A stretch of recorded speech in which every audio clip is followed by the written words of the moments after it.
在人群中，你或许会遇到这样的现象：有些人能力平平，却讲话铿锵有力，总是一副我最懂的模样。他们对任何新观点都嗤之以鼻，对未知的世界毫无敬畏，仿佛自己早已洞悉一切。而那些真正优秀的人，反而显得谦逊谨慎，时刻保持着对未知的探索欲。这种平庸却自信，优秀却谦卑的矛盾，这不是错觉，而是一个普遍存在且极其危险的心理现象。它就像一个无形的枷锁，牢牢地困住了无数渴望成长的灵魂。今天我们深入这股愚昧的自信背后的6大成因，并透过几个虚构的故事，带你身历其境，看清这些思维陷阱的真面目。更重要的是，最后我将分享能够帮你挣脱这些无形的束缚。陷阱1：无知的快乐。当一个人对某个领域的了解仅停留在表面时，他会误以为自己看到的1%就是世界的全部。这份自信并非来自于实力，而是来自于无知的堡垒。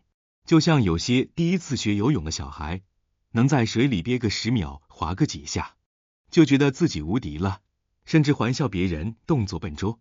结果有一天，他到深水区玩，不小心抽筋，吓得手脚乱挥，差点呛水。从那之后，他才真正明白，游泳不是能漂几下就算会，而是要懂技巧，懂安全，还要懂如何面对突发状况。小李第一次买股票，刚好遇到行情大涨，1个月就赚了3万。他立刻觉得自己投资天才，还笑投资老手说，研究这么多资料有什么用？结果第2次进场，市场大跌，不但把赚的赔光，还倒欠钱。这时候他才意识到，真正厉害的投资人，不是靠运气，而是靠长期的风险控制。这就是无知的快乐。我们最容易忽视的，往往是那些我们自认为最了解的领域。陷阱2：小圈子的回音。如果说认知盲区是内在的思维束缚，那么小圈子就是外在的环境枷锁。当你周围所有人都跟你持有相似的观点时，你很难不相信自己是对的。这种群体催眠会把个人的偏见放大成真理。小王是个普通上班族，每天下班后最爱的就是跟几个老同事聚在一起打麻将。在他们的麻将局里，大家总会聊些共同的话题，哪个明星又出轨了，房价又涨了，公司谁又在搞小团体。当其中一人抱怨现在经济不好，工作太难找了，其他人立刻附和，是啊，现在哪有什么好工作，读再多书都没用，还不如早点出来混社会。他们会共同得出一个结论，读书无用，混社会才是王道。这个观点在麻将局里被反复强化，成为了他们所有人的共识。有一天，小王看到一个线上课程广告，是关于数据分析的。他有些心动，觉得学习新技能或许能让自己有更好的发展。但在麻将局里一提起，立刻遭到老同事们的嘲笑，学那玩意儿干嘛？有时间不如多打几圈麻将。现在公司都裁员，学再多也没用，还不如把时间花在人脉上。小王听完，心里那点小火苗瞬间熄灭了。为了融入这个圈子，他选择了放弃。在小圈子的舒适圈里，他没有机会听到不同的声音，更无法意识到读书无用论其实是为了合理化他们的安于现状。小圈子的回音就像一个巨大的回音室，它会过滤掉所有不和谐的声音，只剩下你最想听到的肯定。在这种环境下，你的自信并非源于真知，而是来自于群体无意识的盲从。有些人不是因为真的厉害，而是因为看到大家好像差不多，就会觉得那我应该也不会差。这就是从众心理带来的假自信。小美看到朋友、同事都在抢预售屋，她也跟住贷款下定，心里想大家都买房，应该不会错。结果房子盖好后，位置偏远，交通不便，房价还低了一截，她才惊觉，跟风买的不是资产，而是一个沉重的负担。陷阱3：脆弱的自尊心。对于一个在现实生活中感到无力的人来说，承认自己的无知无疑是一种巨大的心理打击，因此过度自信便成为了一种自我保护的机制，用来掩盖内心深处的脆弱。阿伟是个怀才不遇的键盘侠，他总是喜欢在网络上评论时事，从国家大事到国际政治，他都能说得头头是道。当有人提出不同观点时，他总能立刻反驳，你懂什么？我早就看透了。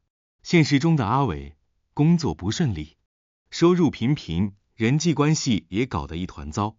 他内心极度焦虑，因为他深知自己的生活一塌糊涂。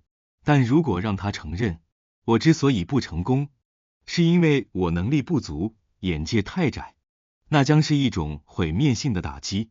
为了保护自己脆弱的自尊，他选择了自负这件外衣。他把自己的不如意归咎于外部世界，富人都是黑心商人，社会不公，我只是运气不好。这种简单的归因逻辑让他觉得世界是简单可解释的，让他觉得自己比那些成功的人更高尚。脆弱的自尊心不是力量的源泉，而是防御的盾牌，它能让你暂时心安理得的待在原地，但同时也封闭了所有自我反省和成长的通道。陷阱4：眼前苟且的困境。当一个人长期处于物质或精神的匮乏状态时，他的思维会被极度的窄化，所有注意力都集中在解决眼前的困境上，而丧失了对长远目标的规划能力。小丽是个年轻的工厂女工，每天工作超过12个小时，只为了赚取微薄的薪水。当她下班后，疲惫不堪的她只想躺在床上滑手机，看看短影音，玩玩游戏。有人建议她，小丽，你这么年轻，可以报个夜校学习，以后能换个更好的工作。小丽听了摇摇头说，哪有时间，每天累都累死了，下班只想休息，而且学那些东西要花钱，我得存钱寄回家。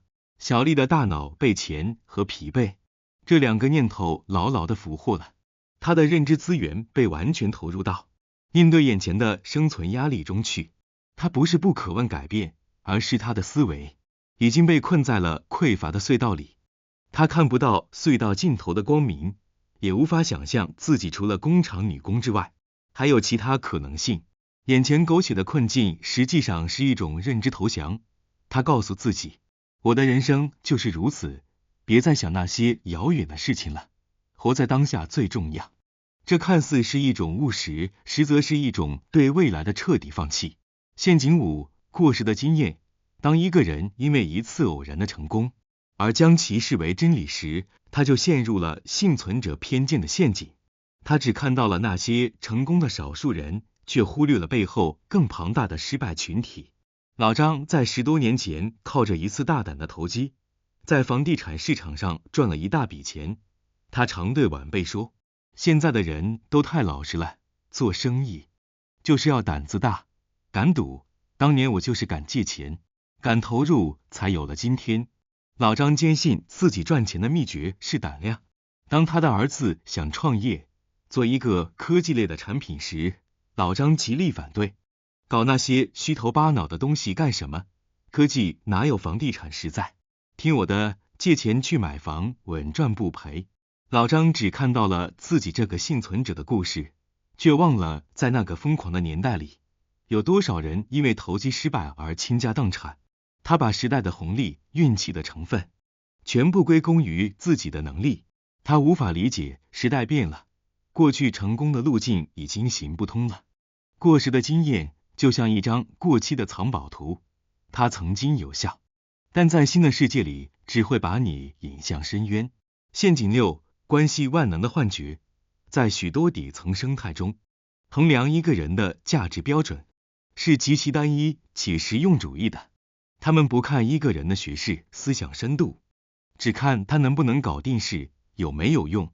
王村长在村里很有威信，他没读过什么书，但人脉极广，能帮村里人解决各种麻烦事。谁家孩子上学需要找关系，谁家盖房子需要办证，他一个电话就能搞定。村民们对他佩服得五体投地，认为他比那些读书人强多了。王村长对此也十分自豪，他认为自己的智慧远超那些只会讲大道理的知识分子。在他看来，知识和思想都是虚无缥缈的东西，远不如一通电话、一顿饭局来得实在。然而，当村子面临转型，需要发展新的产业时，王村长却手足无措。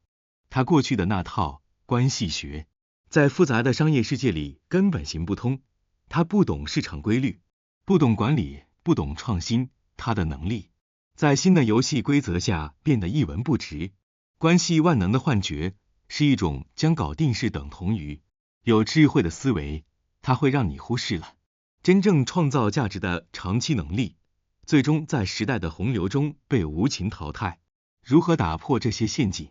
这6个陷阱让我们在其中看到了自己潜在的影子，它们共同指向一个核心问题：我们是谁？我们如何看待自己？陷阱心态认为，我的能力是固定的，我的人生早已注定。害怕失败，因为失败证明自己不够好；回避挑战，因为挑战可能暴露自己的弱点；渴望被赞美，因为赞美巩固了自己心里我已经很棒的信念。自信是脆弱的，静止的，建立在我不犯错的基础上。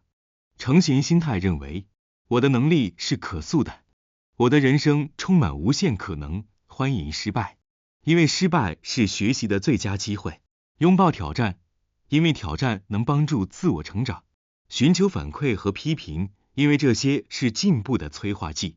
自信是动态的，强韧的，建立在我可以变得更好的信念之上。当你从内心深处把自己从一个需要证明自己的演员切换到一个渴望成长的学生时，你会发现整个世界都变了。你不再需要用虚假的自信来武装自己，因为你最大的底气来自于你拥抱未知和失败的勇气，以及你对自己持续成长的坚定信念。